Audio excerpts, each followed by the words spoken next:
Assalamualaikum warahmatullahi wabarakatuh dan halo semuanya. Pertama-tama puji dan syukur atas kehadirat Allah Subhanahu wa taala yang dimana telah memberikan saya nikmat kesehatan hingga saat ini. Perkenalkan, saya Titiana Aprilia Darwis. Saya dari kelas 4E, Prodi Akuntansi, Fakultas Ekonomi dan Bisnis, Universitas Hairun Kota Ternate. Pada video kali ini, saya akan menjelaskan apa itu etnometodologi. Baik, langsung saja. Etnometodologi adalah studi tentang bagaimana tatanan sosial dihasilkan dalam dan melalui proses interaksi sosial. Umumnya, pendekatan ini berupaya memberikan alternatif terhadap pendekatan sosiologi arus utama dalam bentuknya yang paling radikal. Hal ini menimbulkan tantangan terhadap ilmu-ilmu sosial secara keseluruhan. Harold Garfinkel memperkenalkan etnometodologi sebagai suatu kajian dan metode untuk pertama kalinya pada tahun 1967 untuk menemukan hal-hal yang dilakukan orang-orang dalam situasi tertentu.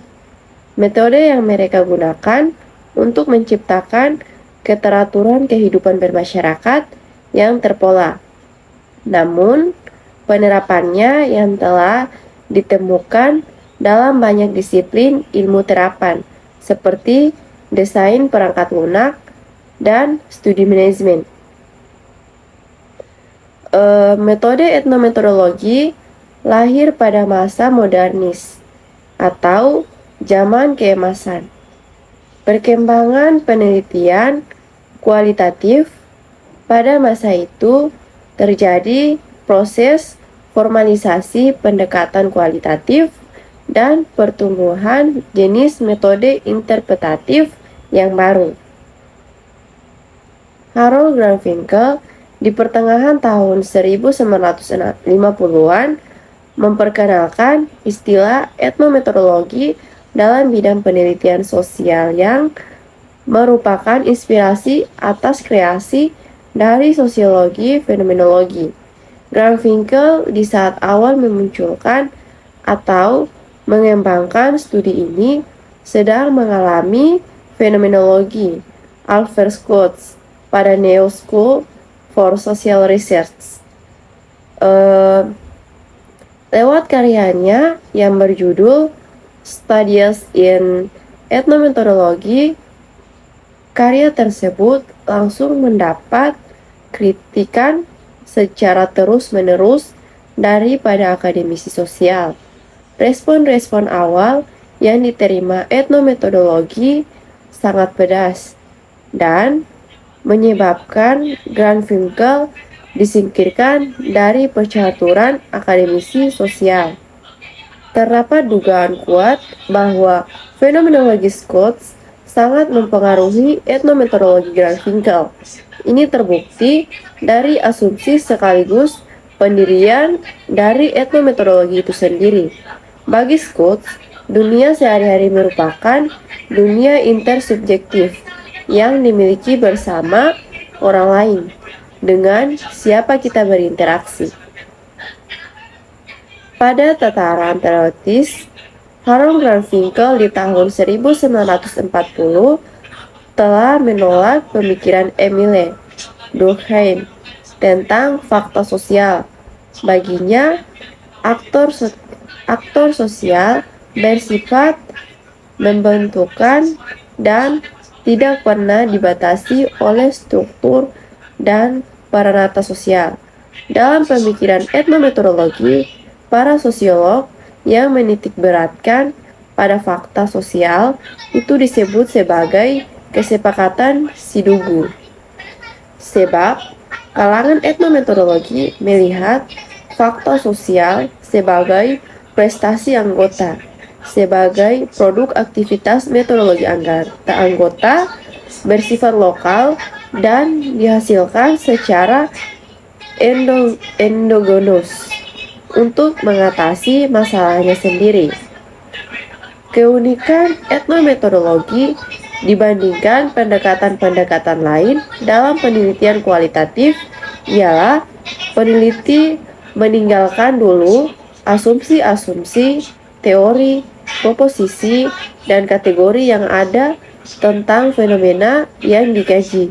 Sedangkan pendekatan lainnya ialah peneliti melihat fenomena dengan sudah berbekal asumsi-asumsi atau bahkan teori yang dianggap dapat mengganggu kebebasan peneliti dalam memahami fenomena yang sedang dikaji.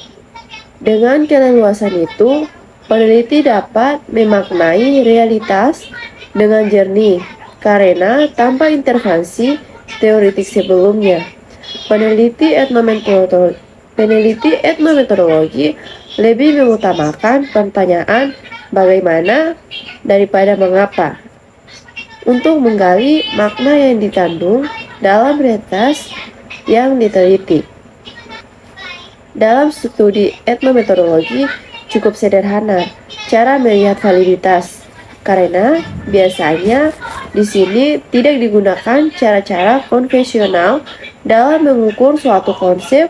Sebagai contoh, etnometodologi melihat konsep aliansi lebih mendekati teknik grounded theory, misalnya dengan cara mengobservasi peraturan-peraturan yang biasa diamati dari luar, kemudian memberinya label atau identitas tertentu. Sementara reliabilitas dapat dilihat dari hasil pembandingannya dengan metode lain yang sejenis. Sebagai sebuah varian dalam penelitian kualitatif, etnometodologi tentu memiliki kelemahan. Misalnya, tidak tepat digunakan untuk meneliti sikap dalam lingkungan yang luas. Untuk meneliti sikap dalam lingkungan yang luas, lebih tepat menggunakan survei. Tetapi etnometodologi sangat tepat digunakan untuk meneliti sikap individu-individu dalam organisasi atau institusi. Misalnya, untuk memahami cara orang melaksanakan tugas kantor, sekolah, atau perusahaan dan proses yang terjadi di dalamnya. Mungkin itu saja penjelasan dari saya.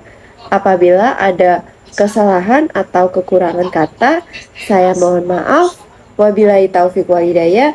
Wassalamualaikum warahmatullahi wabarakatuh.